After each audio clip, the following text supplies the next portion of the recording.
That's good. 92. Well, Jake Shimabukuro did the last chord. Yeah, I know it. On Blue Collar Man. How's that go again? How's that last chord? There we go. It's better than the whole song. All right. You probably know by now Jake Shimabukuro is our guest here. And I really appreciate you coming in because you played last night. You're not really promoting your show. You've already played your show. And on your way home. Yeah, I'm actually going home today. Yeah. How long does it take to fly to Hawaii? I think like 12 hours. Ooh. Or maybe 11. Yeah. Oh, we flew to Australia one time until they invent teleportation.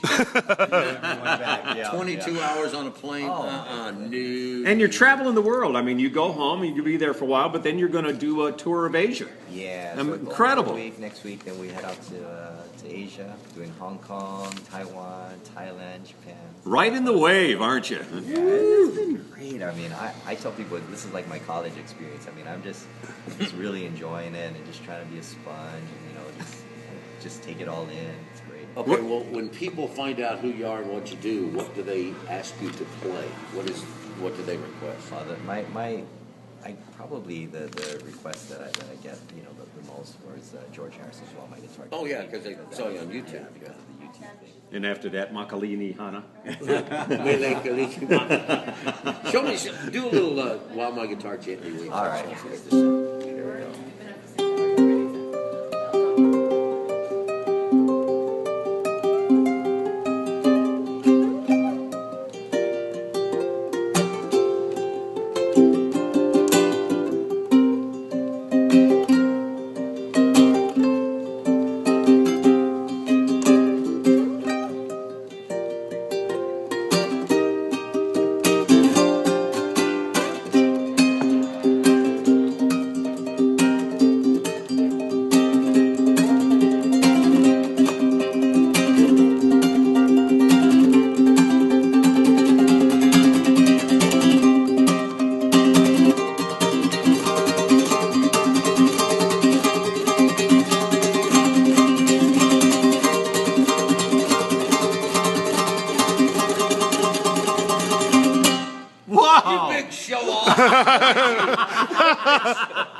And he was making that face. I know it.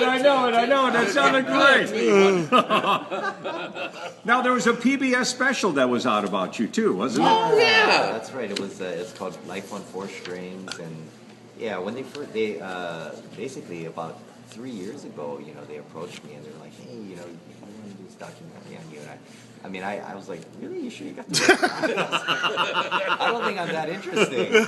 And sure enough, they basically followed me around with the camera for 2 years. Tadashi Nakamura was a director. He's a director from LA. I don't know if I could deal with that. Somebody following you for 2 years. Oh man, it was hard. I imagine so. It was because not that I was camera shy, but they don't want you to acknowledge the camera. Right. They want you to just go about your routine. You can't say, get out of my way, I got to pee. But it's like, just little things, like when I'm walking through a door, I would hold the door open for the camera guy, and he'd be like, just let it close. I feel so rude just closing the door behind me. So at what point did you finally disregard the camera guy? After about a year and a half. It took a while. Like I would say a couple months. Yeah, wow.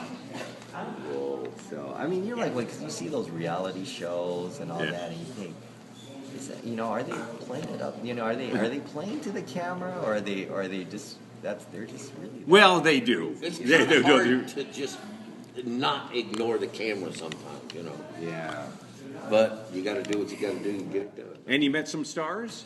I got to meet some pretty cool people over the last few years. Go ahead. A lot of collaborations. Right. Like for me, it was like doing things with Jimmy Buffett. That was one of the big collaborations that he took me out on the road with him after that YouTube thing. Yeah. And then I got to do things with like people like Yo-Yo Ma, Bailey Fleck. Dude, 2 years ago, I got to I performed with Bette Midler. We flew up to England and we did a duet for Queen Elizabeth. Wow, you met the Yeah, Queen, I huh? got to meet the Queen. I Wow. got to shake her hand. I got to Wow. talk, and it was amazing. This is nice little lady. Thank you, Monty Python. All my English sound like Monty Python. Well, I'm glad you got to come in here. It's good to finally meet you after all this time. No, thank you. Yeah, this is great. You're an amazing player and a great guy. Great guy. It doesn't look like success has spoiled you at all. Oh no, it's. I mean, this. Another year goes, I'm not going on the I'm too big. Don't you know who I am? Oh no, I don't. Well, good luck to you, Jake. It's Yeah, a really. A pleasure to meet you. Play one more little tune here. What do you want to do? All right. You want another rock tune? Yeah. Like an original piece or what? Oh, do us a little original here. Do us a little original. Yeah. Okay, here's a little kind of Stevie Ray Vaughan influence here. What's the name of this? It's called More Ukulele. It was actually inspired by the Saturday Night Live skit More Cowbell. More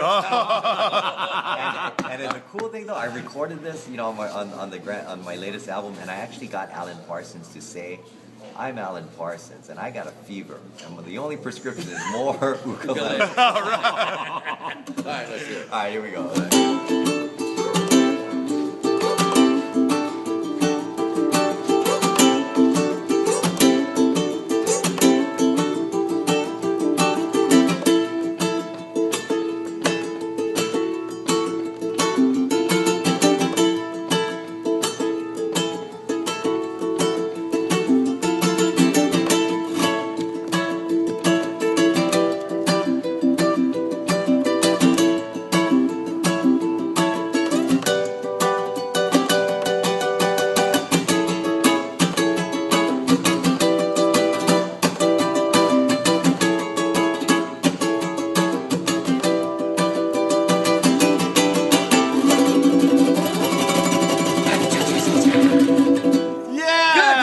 I love it. I love Thanks it. for coming in. I really do appreciate it, No, man. thank you very much, you guys. Take care. All right, you too. All right, it is 8:29 on the Bo and Jim Show. And coming up more with Bo and Jim Show at the Allen.